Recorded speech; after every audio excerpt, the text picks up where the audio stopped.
स्वागत है आप सभी का आपके ही अपने YouTube channel maths with Shahid Ansari में। आज हम कक्षा 9वीं गणित विषय के अंतर्गत प्रश्न बैंक 2021-22 में जो विमर्श पोर्टल में अपलोड की गई है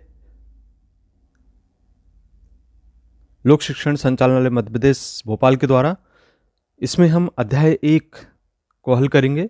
ये आपके लिए कहीं ना कहीं मील का पत्थर साबित होगी, क्योंकि परीक्षा की दृष्टि से इसमें बहुत सारे महत्वपूर्ण प्रश्न उपलब्ध हैं जो कि आपको परीक्षा में निश्चय ही सफलता की ओर ले जाएंगे।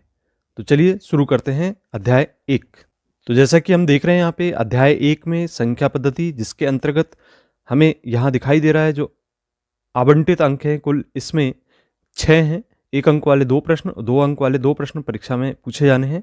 तो इस तरीके से यहाँ से जो प्रश्न क्रमांक 1 दिखाई दे रहा है, इसमें पहला प्रश्न है कि एक परिमेय तथा अपरिमेय संख्याओं का योगफल या अंतर एक संख्या होगी। तो परिमेय और अपरिमेय का जब योग करते हैं तो निश्चित ही एक अपरिमेय संख्या हमें प्राप्त होती है। प्रश्न क्रमांक 2, जिसमें हम देख रहे हैं कि निम्नलिखित में कौन सी संख्या अपरिमेय है। तो अपरिमेय संख्या वह होंगी जिसमें कर्णी दिया हुआ होगा, और यहाँ पे जैसा कि हम देख रहे हैं पहले प्रश्न में यदि इसको सरल करते तो ये दोनों कैंसिल हो जाते, तो केवल 3 बचता है। तो यहाँ पे केवल एक परिमेय संख्या ही प्राप्त होती है। यदि हम दूसरे बा में देखें तो कर्णी 7 से कर्णी 7 कैंसिल हो जाता है, 2/7 प्राप्त होता है। और तीसरे में देखते हैं 1/कर्णी 2, और चौथे में देख रहे हैं तो यहाँ पे कर्णी 5 से कर्णी 5 कैंसिल हो जाएगा, और यहाँ पे हल हमें 5 प्राप्त हो जाता है। तो इस तरीके से जो ऑप्शन आपका निकल के आता है कि ये एक अपरिमेय संख्या, तो यहाँ पे सा ऑप्शन आपका बिल्कुल सही होगा। चलिए अब नेक्स्ट क्वेश्चन करते हैं। यहाँ पे जैसे कि तीसरा प्रश्न देख रहे हैं, यदि ए बड़ा है 0 से एक वास्तविक संख्या है और पी और क्यू परिमेय संख्याएं हैं, तब निम्न में से कौन सा सत्य है। तो यहाँ पे जो सत्य होगा वह आपको दिखाई दे रहा है कि परिमेय संख्याएं की बात हो रही है, तो ऑब्वियसली सा ऑप्शन इसका बिल्कुल सत्य होगा, सही होगा। तो इसके बाद चौथा है, यदि b का मान 0 से बड़ा एक वास्तविक संख्या है, m तथा n परिमेय संख्या है, तब निम्नलिखित से कौन सा असत्य होगा। तो असत्य में हम देखते हैं कि यहाँ पर सा ऑप्शन आपका असत्य होगा, क्योंकि यहाँ पे b की घात m और b की घात n, जैसे कि घातांक के नियम है, इसमें ये पहला वाला बिल्कुल सही है, और इसी तरीके से दूसरा वाला भी बिल्कुल सही है, और यहाँ पे तीसरा वाला भी, यहाँ पे घातें घट जाती हैं। तो इस तरीके से ये सा ऑप्शन ही असत्य होगा। इसके बाद 5वां प्रश्न है, निम्न में से कौन सी परिमेय संख्या 1 व 2 के बीच नहीं है। तो इसके लिए भी हम देखते हैं कि इसका भी आंसर सा यहाँ पे आएगा, क्योंकि यहाँ पे 5/4, 11/8 और 13/8 1 व 2 के बीच में परिमेय संख्या निकल के आती है। अभी हम आपको अगले ही इसी वीडियो में बताएंगे कि कैसे इनके बीच में ये परिमेय संख्या निकाली जाती है। तो चलिए यहाँ पे प्रश्न क्रमांक 2 देख रहे हैं, जिसमें रिक्त स्थानों की पूर्ति करना है हमें। तो पहला प्रश्न है, सभी परिमेय तथा अपरिमेय संख्याओं को एक साथ लेने पर संख्याओं का संग्रह प्राप्त होता है। तो इसमें जो संग्रह प्राप्त होता है वह है वास्तविक संख्याओं का संग्रह प्राप्त होता है। दूसरा है, संख्या r को परिमेय संख्या कहा जाता है यदि इसे p/q के रूप में लिखा जा सकता है। यहाँ p व q खालिस्तान है और q बराबर नहीं है 0 के, तो इसका जो आंसर आएगा वह है पूर्णांक है। तीसरा आएगा, यदि r परिमेय संख्या है और s संख्या अपरिमेय है, तब r + s और r - s संख्या होगी। तो यहाँ पे जो संख्या होगी वह हम कहेंगे कि यहाँ पे अपरिमेय संख्या होगी, क्योंकि अपरिमेय संख्या और परिमेय संख्या का योग हमेशा एक अपरिमेय संख्या ही होता है। चौथा है, यहाँ पे एक अपरिमेय संख्या का दशमलव प्रसार होता है, तो यहाँ पे अनुअसानी अनावर्ती होता है, इसे याद कर लीजिए आप लोग। इसके बाद चलिए यहाँ पे एक शब्द में उत्तर देने वाले प्रश्न देखते हैं। प्रश्न यहाँ पे दिए गए, एक परिमेय संख्या का दशमलव प्रसार किस प्रकार का होता है। तो इसके लिए हम कहेंगे कि यह शांत या अनुअसानी आवर्ती होता है। दूसरा है कि 0 और 1 के बीच एक परिमेय संख्या लिखिए, 0-1/2 अर्थात 1/2 होगी।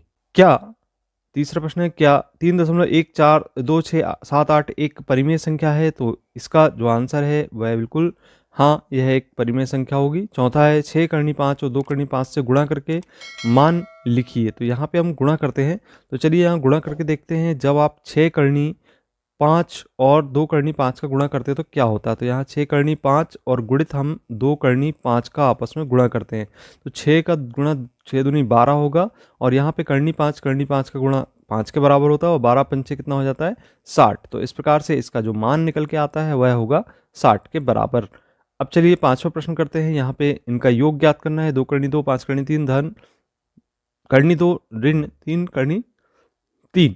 तो इसे हम सरल कर लेते हैं। पहले 2 करनी 2 धन 5 करनी 3 धन यहाँ पर करनी 2 और ऋण 3 करनी 3। तो जो समान करनी वाली राशियाँ हैं उनको जोड़ना और घटाना है। तो 2 करनी 2 में 2 करनी 2 को जब योग करते हैं तो 3 करनी 2 प्राप्त होगा, और 5 करनी 3 में से 3 करनी 2 3 घटाते हैं तो यहाँ पे 2 करनी 3 हल मिल जाता है। तो यहाँ पे हम प्रश्न क्रमांक 4 देख रहे हैं, जैसे कि सत्य एवं असत्य है। तो पहला यहाँ पे प्रश्न है, एक परिमित संख्या का दशमलव प्रसार या तो शांत होता है या अनवसानी आवर्ती होता है। तो यह कथन बिल्कुल सत्य है। और प्रत्येक प्राकृत संख्या का एक पूर्ण संख्या होती है, तो यह कथन भी सत्य ही होगा। तीसरा, प्रत्येक पूर्णांक एक पूर्ण संख्या होती है, तो यह कथन असत्य है। और चौथा, प्रत्येक पूर्ण संख्या एक परिमेय संख्या होती है, तो यह कथन सत्य है। और प्रत्येक परिमेय संख्या एक पूर्ण संख्या होती है, तो यह कथन असत्य होगा। तो इस प्रकार से ये थे इसके हल। अब आइए हम प्रश्न क्रमांक 5 को सरल करते हैं। जैसा कि आप देख रहे हैं स्क्रीन पर, यहाँ पे 1 करनी 7 ऋण करनी 6 में हर का परिमेयकरण करके लिखना है। तो जैसा कि आप देख रहे हैं यहाँ पे हल इसका, 1 करनी 7 ऋण करनी 6 को हम हर का परिमेयकरण करते हैं, तो यहाँ पे चिन्ह बदलकर हम अंश और हर में करनी 7 धन करनी 6 का गुणा करेंगे और भाग भी देंगे। और यहाँ पे करनी 7 धन करनी 6 का गुणा 1 में, फिर यहाँ पे हम करनी 7 ऋण करनी 6 और करनी 7 धन करनी 6, इसे हम x धन y और x ऋण y वाले सूत्र से देखें तो x का वर्ग ऋण y का वर्ग लिखा जाएगा। और इसके बाद यहाँ पे हम देखते हैं कि ये करनी 7 धन करनी 6 और ये करनी 7 का वर्ग और ऋण करनी 6 का वर्ग। तो इस तरीके से 7 ऋण 6 होगा, 7 में से 6 घटाने पर 1 प्राप्त हो जाता है। तो इससे हमें हल मिल जाता है करनी 7 धन करनी 6।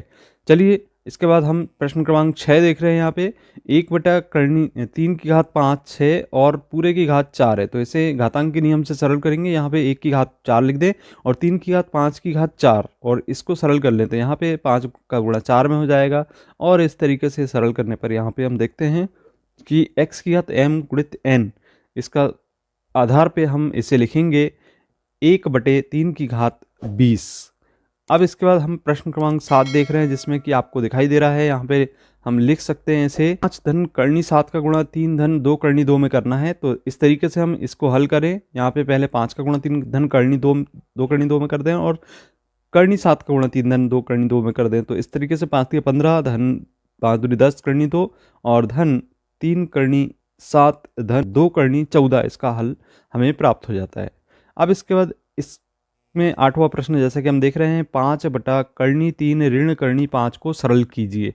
तो ये जो हम 8वां प्रश्न देख रहे हैं, इसमें हर का परिमेयकरण करेंगे। इसे लिखेंगे हम 5/3 करनी 3 ऋण करनी 5, इसका हम हर का परिमेयकरण करें तो चिन्ह बदल के गुणा करना पड़ेगा। तो करनी 3 धन करनी 5 का अंश में भी और हर में भी गुणा करेंगे। अब इसके बाद हम 5 का गुणा करनी 3 धन करनी 5 में करेंगे। नीचे की संख्याओं को देख रहे हैं कि यहाँ पे x धन y और x ऋण y के रूप में ये सवाल हल हो रहा है, तो इसको हम सूत्र लगाएंगे x का वर्ग अर्थात करनी 3 का वर्ग ऋण करनी 5 का वर्ग। अब इस तरीके से यहाँ पे 3 करनी 3 का वर्ग को हम लिखेंगे 3 और करनी 5 के वर्ग को 5 लिखेंगे। 3 में से 5 घटाएंगे, ऋण 2 बचेगा। इस तरीके से ऋण 5/2 और करनी 3 धन करनी 5, इसका हल हमें प्राप्त हो जाता है। प्रश्न क्रमांक 9, जैसा कि हम देख रहे हैं, इसको सरल करना है। तो करनी 3 ऋण करनी 5 और करनी 5 धन करनी 3 को आपस में हम गुणा करते हैं। इसमें हम यहाँ पे सबसे पहले तो ध्यान दें कि करनी 3 ऋण करनी 5 लिखा और करनी 5 धन करनी 3, तो इसको हम करनी 3 धन करनी 5 कर लें। और फिर इसके बाद एक ए धन भी और ए ऋण भी है, ए का वर्ग ऋण बी का वर्ग, इस तरीके से हो जाएगा। तो यहाँ पे करनी 3 का वर्ग ऋण करनी 5 का वर्ग, तो 3 ऋण 5 बराबर ऋण 2 हमें प्राप्त हो जाता है। प्रश्न क्रमांक 10 में आप देख रहे हैं कि करनी 5 धन करनी 2 का वर्ग को सरल करना है। अब इस तरीके से यहाँ पे इसको सरल करेंगे तो इसको 2, इसकी घात 2 है अर्थात x धन y की घात 2 बराबर, चूंकि x का वर्ग धन 2xy धन y का वर्ग होता है, तो इसके आधार पे हम करनी 5 का वर्ग धन 2 करनी 5 गुणित करनी 2 धन करनी 2 का वर्ग लिखेंगे। और इसे सरल कर देंगे तो इसके बाद हमें 5 धन 2 करनी 10 धन 2 मिल जाएगा और फिर 7 धन 2 करनी 10 इसका हल हमें प्राप्त हो जाता है। अब प्रश्न क्रमांक 11 की बात करते हैं जिसमें घातांक के नियम का उपयोग किया गया है। यहाँ पे 64 की घात 1/2 लिखा हुआ है। इससे सरल करें तो यहाँ पे हम 64 को 8 गुणित 8 लिख सकते हैं, अर्थात 8 की घात 2 और उसकी घात 1/2। यहाँ पे x की घात m इन की घात n है, तो घातों का आपस में जब गुणा हो जाता है घातांक के नियम से तो यहाँ 2 गुणित 1/2 लिखेंगे घात में, और यहाँ से 2 से 2 कैंसिल करने पर केवल 8 हमें प्राप्त हो जाता है। दूसरा प्रश्न इसी में देख रहे हैं हम, 32 की घात 2/5 है, तो 32 की घात 2/5 को हम 32 के गुणनखंड निकाल लें, 2 की घात 5 आ जाएगा, अर्थात 2 का 5 बार गुणा करेंगे तो 32 आ जाता है। और यहाँ पे 5 का गुणा 2/5 पे कर दें तो 5 से 5 कैंसिल होने पर यहाँ 2 की घात 2 प्राप्त होगा और 2 दूनी 4 हल हमें मिल जाएगा। तीसरा प्रश्न है 125 की घात 1/3। अब इससे हम 125 के गुणनखंड निकालें तो 5 गुणित 5 गुणित 5 होते हैं, 5 की घात 3 लिखेंगे और 3 का गुणा 1/3 में करेंगे, जैसा कि घातांक का नियम आप देख रहे हैं यहाँ पे। इसके आधार पे 3 से 3 कैंसिल करने पर 5 की घात 1 मिल जाएगी, अर्थात 5 आंसर होगा। चौथा प्रश्न है इसमें 16 की घात 3/4 है और यहाँ पे 16 की घात जैसे ही 3/4 हम इसको सरल करते हैं तो 2 की घात 4 लिखा जाएगा और इसमें 3/4 का गुणा होगा, तो 4 से 4 कैंसिल करने पर जैसा कि हम देख रहे हैं यहाँ पे 2 की घात हमें 3 प्राप्त हो जाता है, अर्थात 2 गुणित 2 गुणित 2 अर्थात 2 दूनी 4 4 दूनी 8 हल हमें प्राप्त हो जाता है। चलिए अब प्रश्न क्रमांक 12 को सरल करते हैं जैसे कि हमें दिखाई दे रहा है स्क्रीन पर। प्रश्न क्रमांक 12 में 2 की घात 2/3 है और 2 की घात 1/5 है, तो इससे सरल कर ले। तो इस तरीके से यहाँ पे जैसा कि हम देख रहे हैं यहाँ पे 2 की घात 2/3 धन 1/5 लिखा हुआ है। अब इसे हम यदि सरल करते हैं तो इसे हम लिखेंगे घातों को योग करने पर इसमें परिमेय संख्याओं के रूप की भिन्नों का योग किया जाता है, उस आधार पे 3 5 15 और यहाँ 3 का भाग 15 में 5 बार जाएगा, 5 दूनी 10 और 5 का भाग 3 बार, 3 एकम 3 10 और 3 13/15 इसका हल होगा, 2 की घात 13/15। अब इसके बाद दूसरा प्रश्न है यहाँ पे 1/3 की घात 3 और उनकी घात 7 है, तो यहाँ पे 1 की घात 7 भी है और 3 की घात 3 गुणित 7 कर दें तो 7 21 हो जाएगा, 1/3 की घात 21 आंसर हमें प्राप्त हो जाता है। तीसरा प्रश्न है 7 की घात 1/2 और 8 की घात 1/2 हल है, इसको हल करना है तो 7 गुणित 8 चूंकि अलग अलग x और y के रूप में जैसे घातांक का नियम कह रहा है अलग अलग यहाँ पे संख्याएं हो और घातें एक समान हो तब घातें एक साथ लिखी जा सकती है, तो 7 का गुणा 8 में कर दे 56 होगा और इसको हम 14 चौको 56 अर्थात 4 गुणित 14 लिख देते हैं और 4 को हम 2 की घात 2 लिख देते हैं, इसकी घात 1/2, तो घात से बटे वाली संख्या 2 कैंसिल हो गई और करनी 14 इसका हल हो गया, तो 2 करनी 14 इसका हल हमें प्राप्त हो जाता है। अब चलिए यहाँ पे अगला प्रश्न देखते हैं जैसा कि हमें स्क्रीन पे दिखाई दे रहा है। हमें हल करना है 1 व 2 के बीच में 5 परिमेय संख्याएं लिखना है। तो सबसे पहले तो हम इसकी पहली विधि देखते हैं जैसा कि यहाँ पे स्क्रीन पे आप देख रहे हैं। 1 और 2 के बीच परिमेय संख्या ज्ञात करने का एक ही तरीका हो सकता है। मान लेते हैं कि हम पहली संख्या a को 1 मान लेते हैं और दूसरी संख्या b बराबर 2 है, तब बीच की परिमेय संख्या ज्ञात करने के लिए हमारा एक सूत्र है जैसे कि आप स्क्रीन पर देख रहे हैं, यहाँ पर ये हमारा सूत्र है और 1/2 कोष्ठक में a धन b होगा। अब इसमें हम देख रहे हैं कि यहाँ पे 1/2 और कोष्ठक में 1 धन 2 है। अब इसे हम लिखेंगे 1/2 गुणित 3, इसको सरल करके लिखेंगे तो 3/2 पहला हल हमें मिल जाता है, तो पहली संख्या आपकी 3/2 निकल आती है।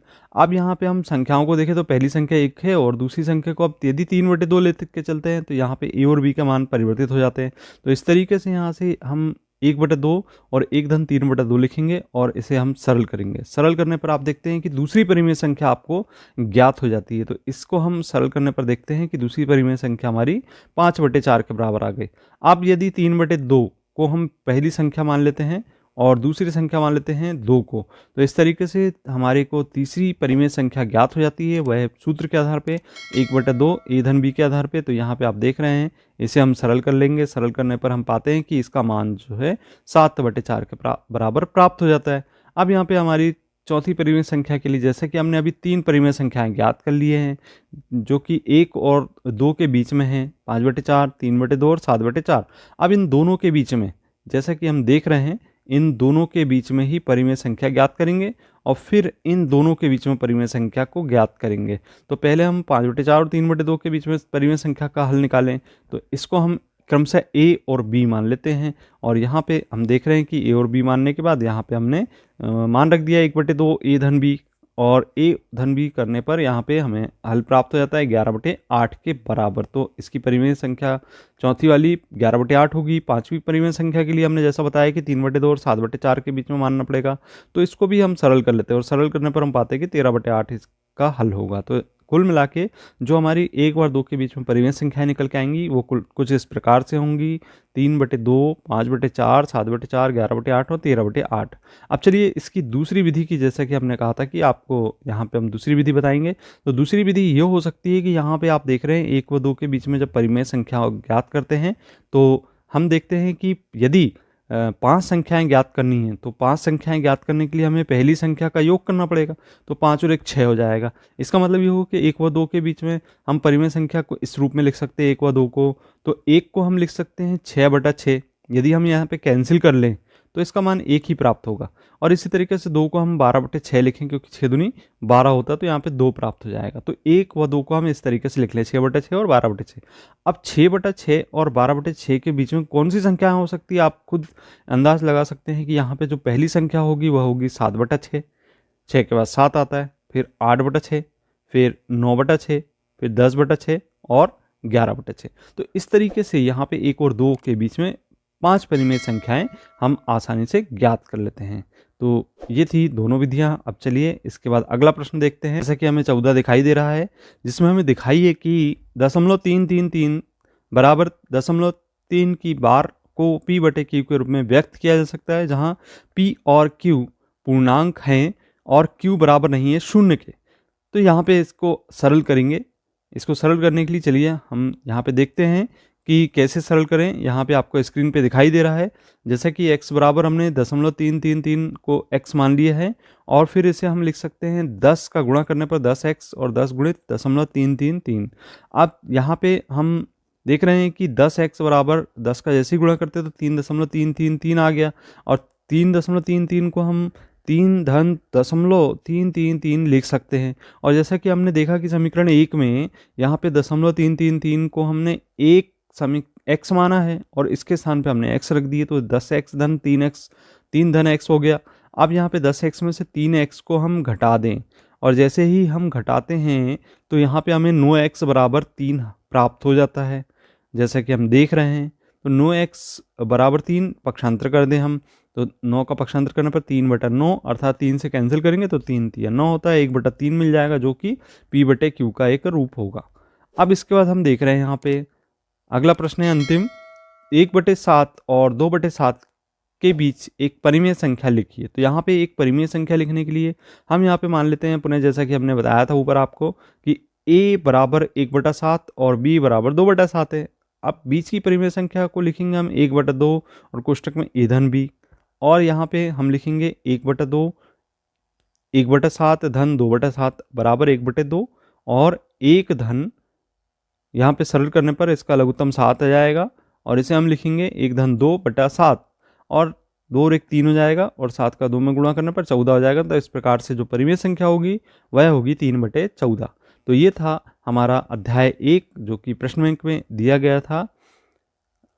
आशा करता हूँ कि आपको ये अध्याय 1 अच्छे से समझ में आ गया होगा, जिसके कि प्रश्न बहुत ही महत्वपूर्ण परीक्षा की दृष्टि से और बहुत ही महत्वपूर्ण कंटेंट था ये। आप इसी प्रकार के महत्वपूर्ण कंटेंट को देखने के लिए आप चैनल को अभी तक आपने सब्सक्राइब नहीं किया तो जरूर सब्सक्राइब करें। मिलते हैं अगले वीडियो में। धन्यवाद।